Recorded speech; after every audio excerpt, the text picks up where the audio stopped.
Aujourd'hui, je vais te raconter l'histoire d'un petit crabe pas comme les autres. Il ne passait pas ses journées à marcher de côté, ni à se cacher sous les rochers. Non, ce crabe-là, il adorait danser. Et pas n'importe quelle danse. Il dansait la samba. Alors, installe-toi bien, ouvre grand tes oreilles et prépare-toi à bouger tes pinces avec le crabe qui dansait la samba. Dans un petit coin ensoleillé du bord de mer, vivait un crabe très spécial. Il s'appelait Carlos et il avait une passion étonnante. La samba. Alors que les autres crabes passaient leur journée à marcher de côté ou à se cacher sous les rochers, Carlos, lui, faisait des pas de danse. Il tapait ses petites pinces sur le sable, tournait sur lui-même et secouait son derrière comme s'il était sur une scène à Rio de Janeiro. Mais voilà, Carlos était le seul crabe à aimer la samba. Les autres crabes le regardaient bizarrement. Certains riaient doucement derrière leur carapace. D'autres disaient « Ce n'est pas comme ça qu'un vrai crabe se comporte !» Mais Carlos ne se laissait pas décourager. Chaque matin, au lever du soleil, il s'entraînait sur la plage.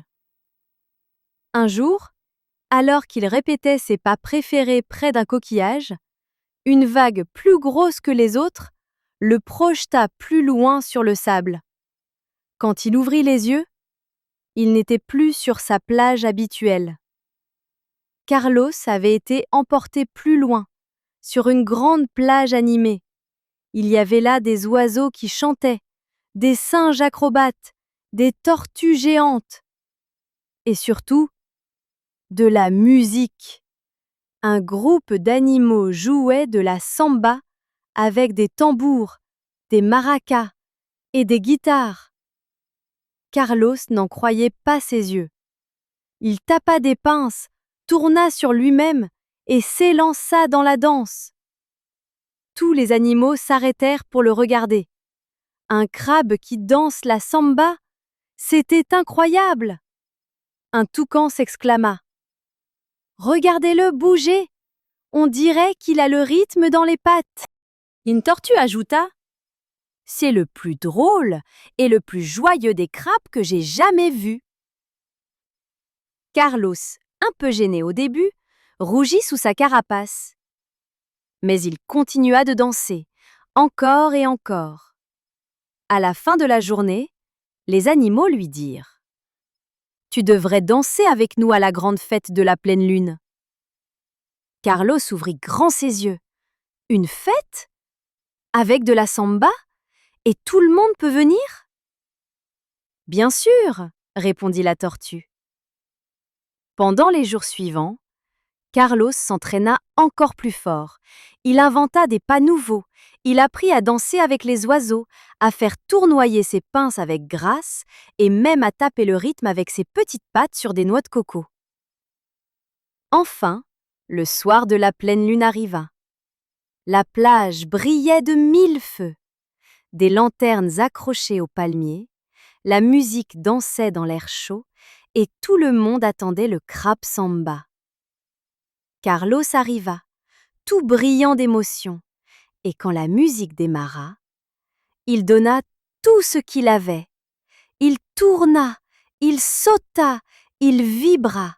Les singes tapèrent des mains, les oiseaux chantèrent plus fort, les tortues tapèrent des pattes. Et Carlos dansa comme jamais il n'avait dansé.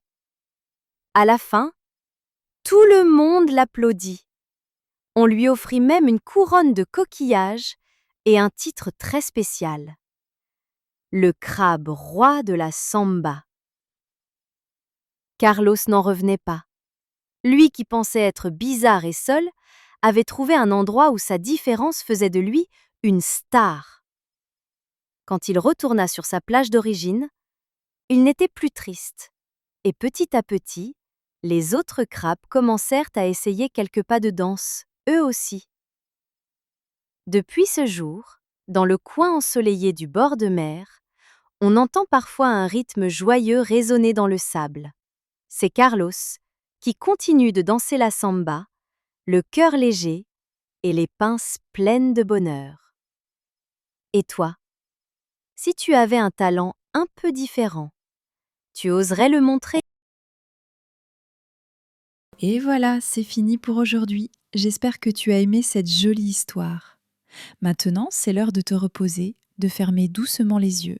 Mais ne t'inquiète pas, on se retrouve demain pour une nouvelle aventure avec encore plus de rire, de magie et de merveilleux amis à rencontrer.